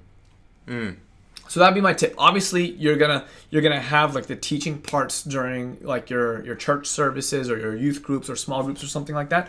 But make sure that you're not only doing spiritual things. Yeah. It's interesting how if you only do spiritual, you actually miss out on a lot of the spiritual. Yeah. But if you do the spiritual plus the community and the relational, you actually get a much deeper spiritual impact from that. I think probably the last thing I would say is like show up. Like if it's their birthday, show up with a card, show up with something. Like take part in their life, in the things that are important in their own life. Their graduations, their different trips or whatever it may be. Like that means that you genuinely care about them and the life that they're living. Not just like it's one direction. Like you showing up says something about it, that you care. Yeah, for sure. A quick shout out to Todd Tree Bree for hanging out with us since the beginning of the live stream. Appreciate it. Thanks for hanging out. Vuong is in the live chat. What's going on, Vuong? Vuong, I was literally just texting you. I'll show you up on screen. Here is my text message to Vuong. There's Vuong. Good to see you, Vuong. Vuong is a friend of mine from California. He runs like a t-shirt shop. Oh, cool. Actually, we should do the shout out to his t-shirt apparel company. If you've seen the last video that I posted on Monday, I was wearing a shirt from his company called Arise Apparel. In fact, might as well pull it up right now since he's in the live chat. AriseApparel.com, and he does like Christian t-shirts and stuff like that. Nice. Pretty awesome stuff. I was wearing one of the shirts yesterday as I was filming videos. And what's cool about his company is for every time that they sell a shirt, they give a portion of the proceeds to missionaries. Cool. Really neat guy. Yeah, pretty sweet Nice. stuff. One of my favorites ones is this one, the Amazing Grace shirt. Nice. So that one is a good one because it matches like the whole North Face. Yeah. And then my other favorite one, these are the women's style, but it's the same thing for dudes, is the Blessed t-shirt. Nice. Super cool. Cool. So good to see you, Vuong. Learn them cool. 5 love languages, he says. I have no clue what context that is supposed to be, Vuong, but that is a good book. The 5 love languages. The Corvette kid, I can only imagine how much gossip Ashok spread in high school. It's a really cool story of change, loving the stream, taking notes, and hoping to apply these teachings. That's hilarious. To be honest with you, that's actually pretty quiet in high school. Pretty awkward and shy. I'm not gonna lie. I was more along that line. Yeah. I talked smack so much. I was not a very cool high school kid. Like I was the guy that was like always playing jokes, but to be mean. Not like fun jokes, like we're teasing each other, we're both laughing. It was like I would play jokes where I was the only one laughing, and I ended up having to learn over time that that's not very good. I think you would have made me cry in high school, man. Yeah. I don't, maybe. Hopefully not. Let's see. Anything else? Looking through the questions out. Would love to know where you're from and where you're living now. I'm from Germany, by the way. Welcome. Man, that's awesome. What part of Germany? Have you ever been to Germany? Yeah, Germany's awesome. Oh, because you were out that place. Yeah, so Denmark bordered Germany. So Yeah. we went to Berlin, went to Frankfurt. To do Berlin. I'm a huge Did car you get guy. to do Checkpoint Charlie and all Yeah, that? yeah, that's sweet, man. It's just Germany is an incredible country, incredible. But yeah, I'm a huge car guy, so we went to the Frankfurt Auto Show there, and that was like probably one of my favorite trips ever. So nice. Yeah, nice. in Hanover, excellent, cool, very cool. Man, so okay, yeah, so I live in Portland, Oregon right now. I do consider this my home, even though I was raised in Massachusetts. You consider it home now? Mm-hmm. How long were you living here before you considered it home? Because I don't know that I consider it home yet. I still say when people ask me that I'm from California, and I haven't lived in California now for like 5 years almost. Yeah, I made the decision as soon as I moved here. Day one, this was going to be my home, and I think God had like impressed something on me, like Ashok, this is where, this is going to be your humble beginning, so you need to own it, kind of thing. So just mentally I'm like, this is my home, and thanks to my church, thanks to my wife, her family lives a couple hours away, like, man, and just being out here in the nature is incredible, just incredible. It is really nice. Even like after this video, I'm going to go out on my favorite run, and that's on the Columbia River, on right next to the water, and it's right next to the Portland airport, and see all the planes taking off and landing. I'm a huge airplane fan as well, so it's like that's like my element. That's like where I spend my God time. So it's home. It's home for me. Yeah. I live across the river from him here in Vancouver, Washington. I still consider myself from California though. I don't know that I can adopt this as home yet. Yeah. I think maybe when it gets to the point where I actually have to buy a home. Yeah. It's like, okay, then it's real. Are you renting or are you... I'm renting too, yeah. It's Portland lifestyle, man. Gotta live in an apartment. It gets expensive, man. For sure. Jacob asks, advice for fighting temptations. Number 1, I've done a video on this, Jacob. Go check out that video. Yeah. Actually, is it live? I think it's live. It might actually be one of the videos that's scheduled for upload. But I have a video on that in the past or that's coming out. Either way, I'll have one for you soon. But advice from Pastor Ashok. Man, I'm just like any other guy, honestly. Like I have my temptations, I have my struggles, and a lot of underlying things, beyond those things too. But I would say one of the things I've been really trying to be intentional about is every single morning, whether Cassie is in bed or not, I'll go over to my couch and I'll kneel on the ground. I'll bury my face in the couch, and I'll literally talk to God and be like, God, today I need you to take who I am, take my sins, take the things I struggle with, and permanently nail it to the cross, and allow me to be a new creation, like resurrect me, you know, like how Jesus was resurrected from the grave as a new creation. And I just tell God, like, honestly, God, like, without you, I'm gonna fail today. I'm gonna struggle, you know, but I just need you to make me into someone that's new, someone that's loved. And it's funny. It's not just like the words that I'm saying, but like God really like puts something else in. Like I feel like, okay, I can overcome this. You know, I can do this, you know. And I'm not trying to say that in a cliche kind of way, but I'm saying out of my own honesty, like it has been helping my life. Really, and like it's changed my perspective on the cross and what Jesus has done for me. And honestly, like most of my Christian upbringing, I didn't really like rely on the cross in my life. You know, I didn't feel like I had a need for it. But like being newly married and all these new changes in my life, it's like, no, I need the cross more than ever.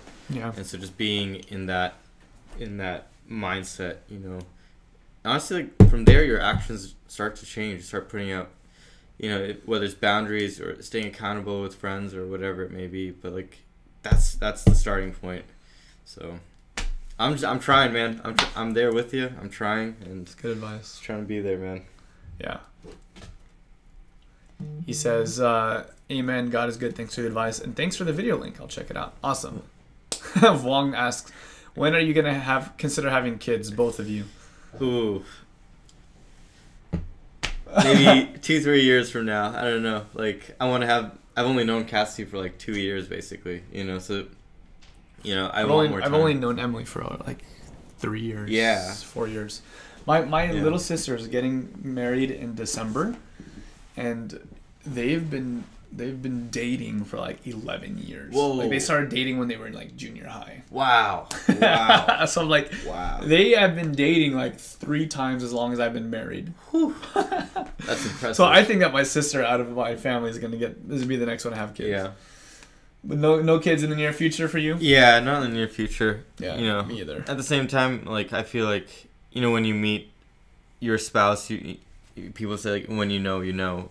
And I feel like maybe with kids it's probably the same thing too. Like when it's that time, you'll know, you know. So we'll see. I know, not right now. Yeah, yeah, that's right. That's all that I know. Yeah. If we have a kid in the near future, it's because of whoops. Yeah, exactly. Mismanaged that. But it's funny, like my pastor says, like no matter what happens, kids are a blessing from God. So always remember that. So whether you anticipate on having them or not. For sure. So. Anne is asking, do you believe in visions or do you not believe that they can come true?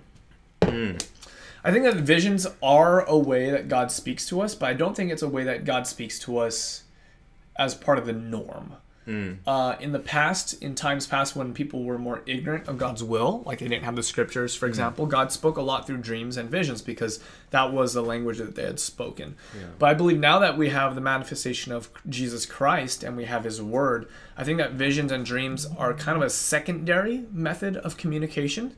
I find a lot of people say, oh, God told me this in a vision, God told me this in a dream. And you just talk to them 2 weeks later, and it's like, yeah, clearly God did not tell you that. Clearly you just ate bad pizza the night before, and you're just like, your body's having a reaction. I've had so many times where I've had like dreams at night where, oh, this is going to happen, and like it never happens. It's like the exact opposite. And so for me, I don't rely a lot on visions and dreams. In fact, if my initial posture to visions and dreams and people who claim to have that is skepticism rather than like, oh, really? I'm very skeptical when it comes to that. I'm way more willing to listen to someone who comes with reason, who comes with the scriptures.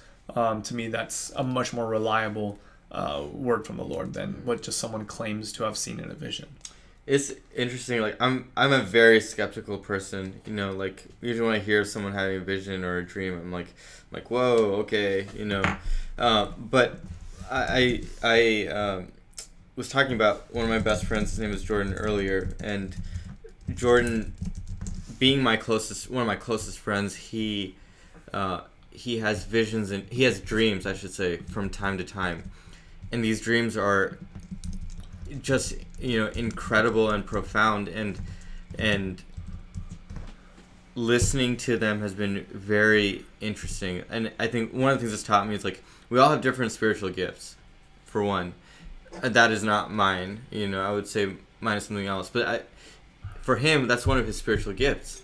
Really? And he's a writer, which is really cool because these dreams come at times where, as he's writing this book about faith, ironically, he is a Seventh-day Adventist guy, but he's trying to reach out to people who are totally non-religious. You know, these dreams and visions have come at times where his book needs to go in this way or that way. You know, oh, that's cool. And he's you know, we talk about, okay, what are the fruits of people who have visions and dreams?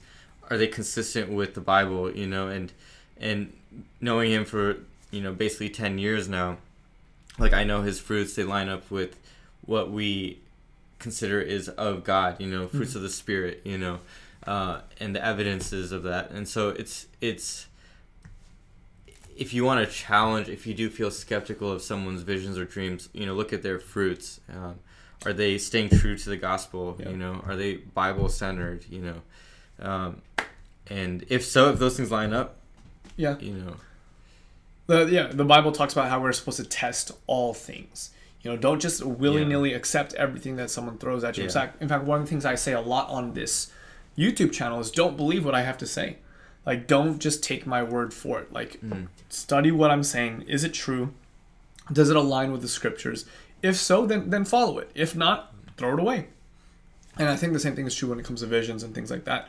I should say that while I am skeptical, I don't doubt that it is possible and that God does it. The Bible is very clear that in the end times, God is going to be prophesying through young boys and girls as well as older men and women. Like, that's something that we can expect. Yeah. And so while I am skeptical about it, I do want to make sure that I'm not like saying, oh, it never happens or anything else like that.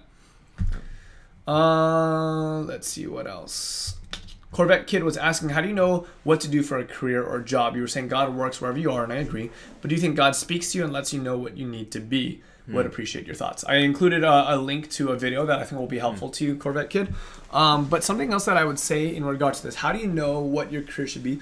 I'm of the persuasion that, you know, your passions matter. Yeah. I used to like be of the mindset that, like, oh, your passions have nothing to do with God. Like, your passions are like a result of sin, or it's just selfishness, and you should be willing to throw all your passions away and do what God has called you to do, which I think in a certain sense is true.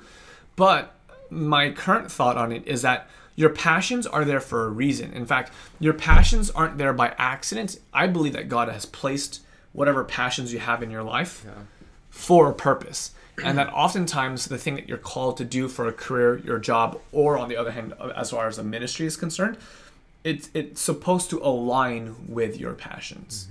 And so I would be paying attention to the things that you really love to do.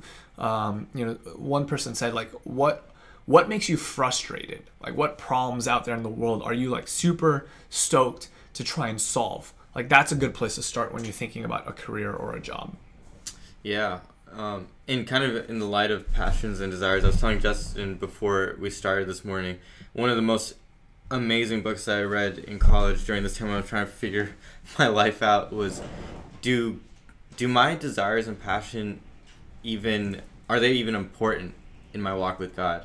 And this book by John Eldredge is called The Journey of Desire.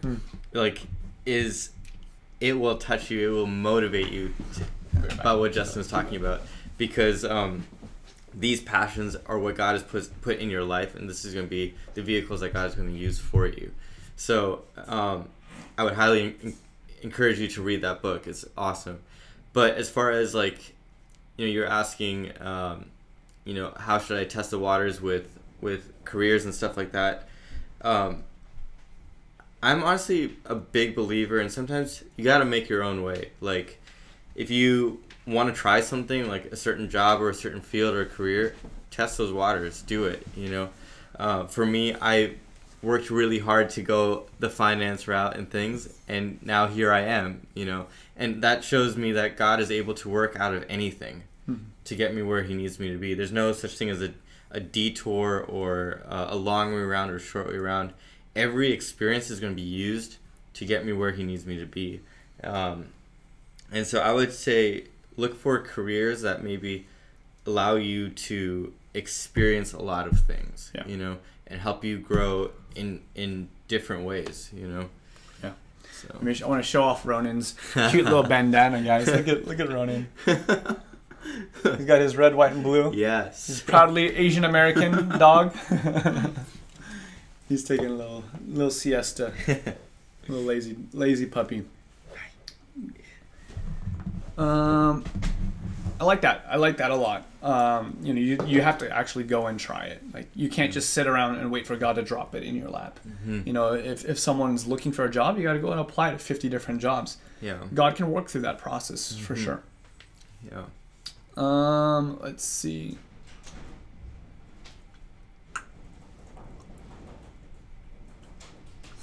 I think people need to stop thinking, I'm going to be doing blink for the rest of their lives and just follow their curiosity. I think there's wisdom in that. A lot of people get settled in on like, oh, I'm only going to do one thing and don't leave any room for the Spirit to kind of guide and direct them. Yeah, for sure. At the same time, like, something that I wish I learned more of, and maybe I'm trying to do that right now, is learning how to fail. I heard this quote. It says, like, if experience is what is it? I'm forgetting what the quote is, but basically it's saying, if your experiences teach you things, the ultimate lesson is failure, or the ultimate teacher is failure, And so looking for experiences where it's going to put you outside of your comfort zone, where you're going to be forced to fail, but it's going to teach you how to succeed in those failures, a lot of people run away from failure or deny it, that it ever happens or whatever the case is. But I fully believe, like, the seasons of my life that have made me who I am, like, in the biggest degree, like, all those moments are failures. Yeah. My biggest disappointments, they're like the things that I'm, like, most wounded over. Sure. But those are the ones that really have gone through my thick skull. And maybe this isn't like how God works with everybody. Maybe some people are just more willing to follow God, like, and they just get the lesson easier. But for me, I'm very stubborn, and so I think, like, that's why I have to go through those moments. Yeah, for sure. And man, you have really taught me that, actually, because in the times I've talked to Justin about, especially during these dark times of failing in my previous career, Justin has always been like, okay, so what? If you that's like, right. So this happened, so what? Like, what are you going to do about it? Like, that's the type of mentality you need to have. Okay, well, it didn't go the way I expected. All right, so what? Let's we were talking about, like, you not passing the test again. It's like, okay, let's think about it from just a mental exercise. Yeah. Worst case scenario that you could possibly see. You fail again. Mm-hmm. What's the next step? Like, what happens from that point? Yeah. And the cool part is, there's actually a really great alternative. Like, there's something that God has in store for that. Yeah. The worst case in our mind isn't really always as bad as we think it's going to be. That's true. That's true. Alrighty. We've been going live now for an hour 47 minutes. Thanks for hanging out. We'll go for a few more minutes. If there's any other last questions or things to comment on, we'd be happy to do that. If not, we can end the stream in just a little while. Hopefully you guys have been enjoying this. If you have been enjoying the live stream with my new guest on the channel, Ashok, if you've been enjoying it, give this video a thumbs up and let us know that you've appreciated it, and that helps us out a little bit. Corvette Kid says, keep the beard, Ashok. Thanks. How does Cassie feel about the facial hair? Yeah, she definitely likes facial hair. It's funny because I actually prefer, especially in the summertime, I prefer a clean shave. So, gotta do what the wife wants, It's all good. I appreciate it. So you're into Corvettes, I take it, which is awesome. Corvettes are awesome. Really good friends. His dad has a Corvette, and I'm a big car fan, so it's always good to see different love for, especially today, July 4th. July. Like, rep the Corvettes, man. That's as American as it gets, man. Yep. Yeah. Grace is asking, can you recommend any courses or ways to study Jesus's character? Reading the Gospels obviously is the place to start, for sure. But books that can help you get to know Jesus better. Man. There's a book that I read when I was first becoming a Christian, and this is probably the book that has changed my life more than any other book that's out there aside from like the Bible. I'm trying to pull it up. It's called The Desire of Ages. Let me pull this guy up for you. Show it up on the screen. It's a book called The Desire of Ages by Ellen White, and it's a commentary on the life of Jesus that's really, really good. It's pretty cheap. I'll link it in the live stream in case you are interested.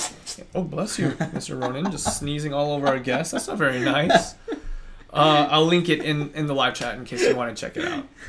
But that's the book that I recommend. It's a book on the life of Jesus, and it's quite good.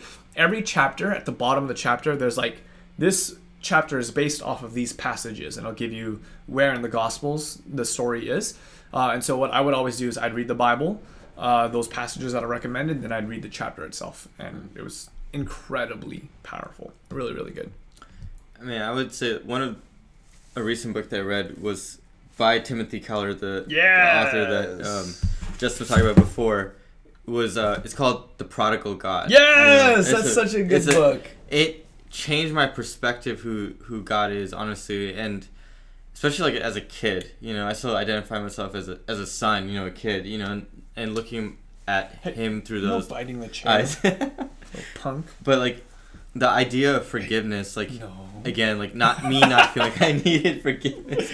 Praise Jesus. I think his hands just went up to stretch at the weirdest time.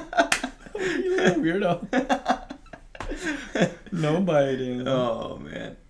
But yeah, I would recommend that book. Like Prodigal really God, awesome book. Changes your perspective of God. Very awesome. Much. It helps you see the lengths which God will go to save us. And I think that's what you want to know as far as character. I think that's pretty awesome.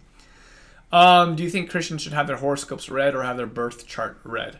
No, I don't. I think that's complete waste of money. Some people will go as far as say that that's like demonic. Like, that's like, Satan's working through that kind of stuff. I don't have an opinion on that. I just think it's a waste of money.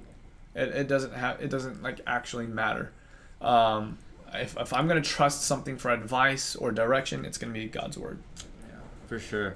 I want to do a quick shout out. So I now know who the Corvette kid is. It is a friend named John from my church. Oh, so shout out to John. Shout out to John. Does drive a Corvette, and I hope that he has a good drive today. And he, he says he loves lavender lemonade. There's a story behind that. There's a story behind it. Do I know John?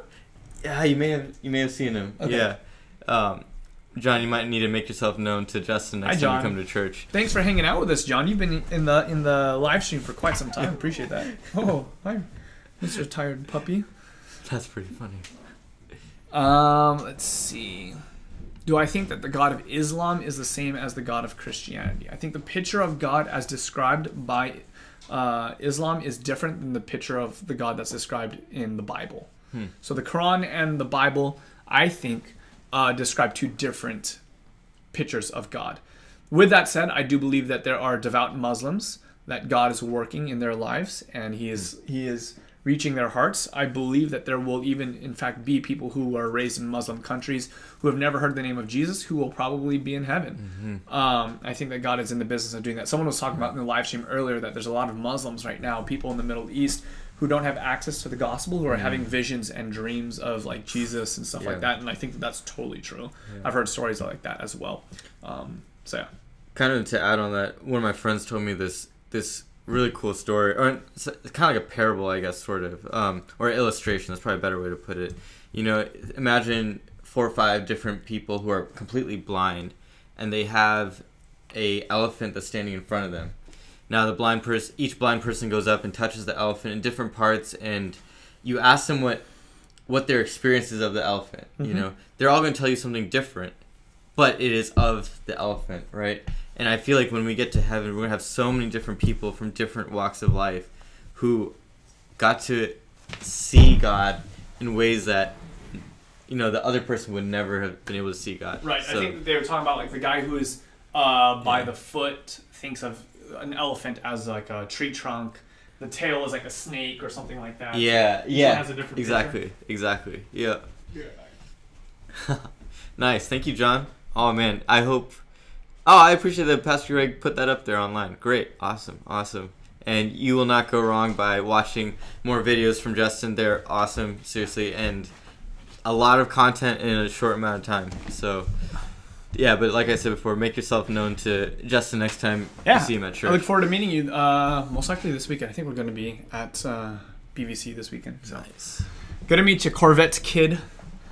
Let's see. Anything else? I think that's about it. Cool. Well, let's take that as a good place to end the live stream. Thank you guys again so much for hanging out with us. We really appreciate it. Thank you for the questions. If we are just talking to ourselves to the camera, there's no questions in live chat, and this is a much less enjoyable experience. Yeah, so appreciate you guys hanging out. Appreciate the thumbs up, the sharing the videos, all that kind of good stuff. You guys Thank you for your honesty and great questions. Yeah.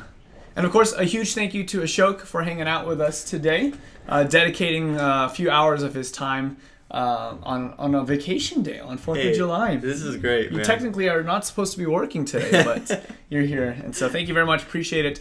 Guys, if you haven't done so already, subscribe to the channel. We do more videos like this. If you turn on the bell notification, it'll let you know the next time that we go live. And I think next week, I'm trying to actually go live with Pastor Greg. Awesome, nice. And so, or maybe at the end of this week. I'm still trying to nail down the date. So very cool. If you want to know when the next live stream is out, so you can basically ask any questions or just be a part of the community, hit the bell notification so you can get notified when that happens. But so cool. Until then, Corvette Kid Bell. There you go. Awesome. Perfect. Nice. Awesome. We'll see you guys. Hope you guys have a great 4th of July wherever you are, even if it's not the 4th of July, wherever you are in part of the world. I'm guessing in Germany it might already be tomorrow, huh? Yeah, actually, that's true. Yep. Yeah. All right, guys. Well, God bless. We'll talk to you guys in the next video. Thanks again. All right. See you guys.